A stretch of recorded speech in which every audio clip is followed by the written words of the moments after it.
Gonna give y'all a little bit of a progress report and a little bit of progress on this car today.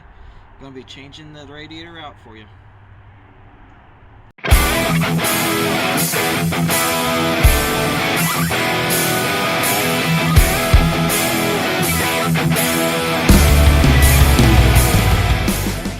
So this is the new bling right here. This is what we're going to end up putting in.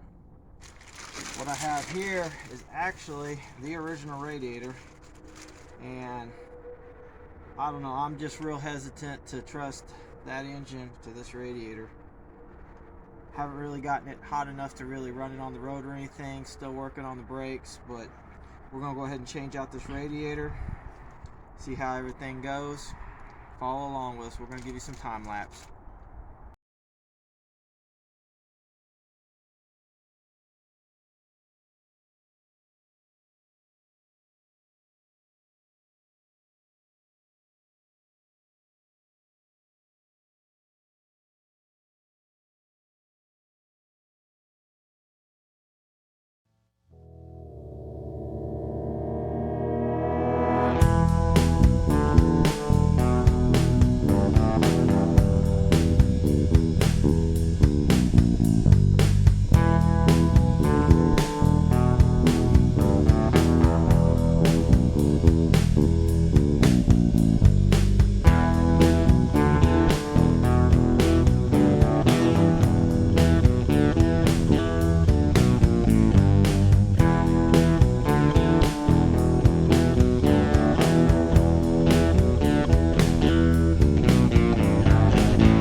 Alright, first things first, as suspected, this hole and that hole, you can get one side lined up,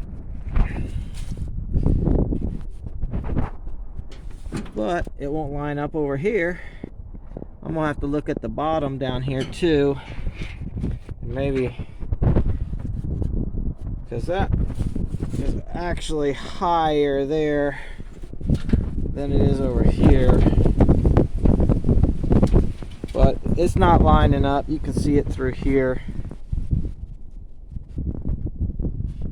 I guess we'll be drilling some holes. Doesn't even really look like when they drilled their holes that they even used like a milling machine to slot it. That'd have been the easiest. Oh well. Back at it. We'll see what we can do.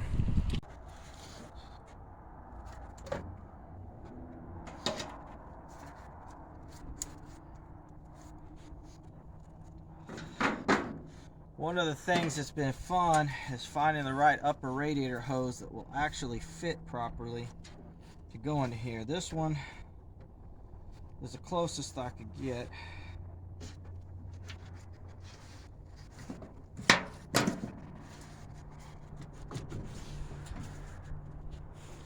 But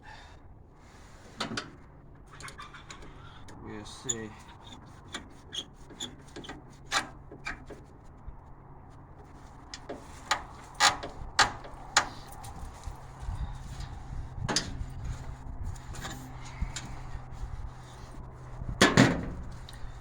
So that's the new radiator done.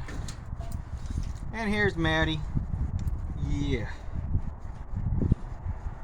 Yeah, Daddy's home.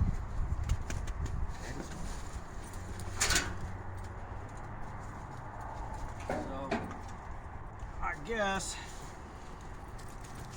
the next section is going to be taking this off, mounting it down in there. I kind of like an actual shroud, but for now we're going to put this on here. And you can see what I meant. That's some nasty rust coming out of this radiator. If you look right here. So I'm gonna have to flush this thing a couple times. Not gonna put any coolant in it tonight because I don't have any coolant with me, and right now it's actually around 32 degrees. So that's kind of why we're kind of bundled up a little bit. Here down south, we don't get used to the cold that well. Although some people up north don't get used to it either, but that's what we're dealing with. We'll go ahead and get this mounted here in a second. Keep going.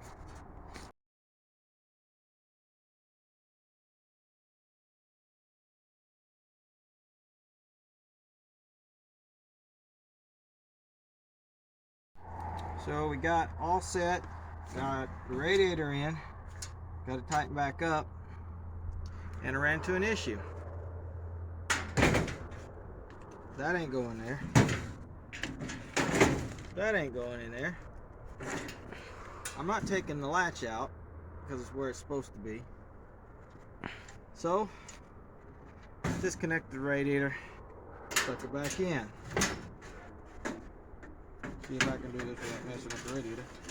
But now we run into, if you want to look right there, it don't fit. Fan's too big. In all actuality, I had it sitting like this before and it still don't fit. So that means it's coming back out. It's got to go back on the other side. So I took it out all for nothing. But that's how it goes. Back at it.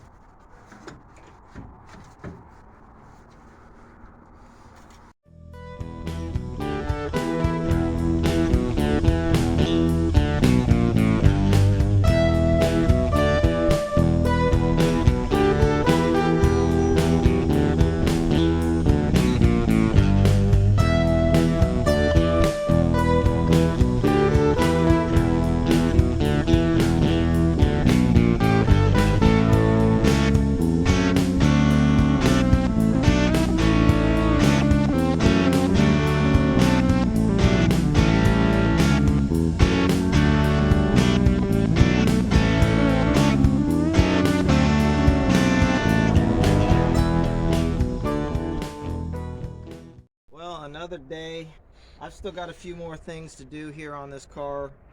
I kind of got into a situation where I couldn't do my heat shrink stuff like that was on my thermostatic housing, so my thermostatic switch isn't in yet. But if you look over here, I do have coolant in the radiator. It's all in there. It's good to go. Got my radiator hoses all together. Don't necessarily like the way they fit, but beggars can't be choosers when you're modifying stuff like that. But we'll get this all wrapped up. What I'm going to end up doing on this car as well as the other is we're actually going to make up some AN fittings to go from the hard tube to the actual radiator, so we got a little bit of flexibility in it. But I will say, we just did the radiator on my son's car and it fit a lot better than this one. This one has more options for fit, but that one fit way better. And part of it, in all honesty, may be actually the car, not necessarily the radiator. So hope you enjoyed it. We're gonna keep plugging at it, and I've got my brakes in, so pretty quick we'll have brakes on this thing again. Y'all have a good day.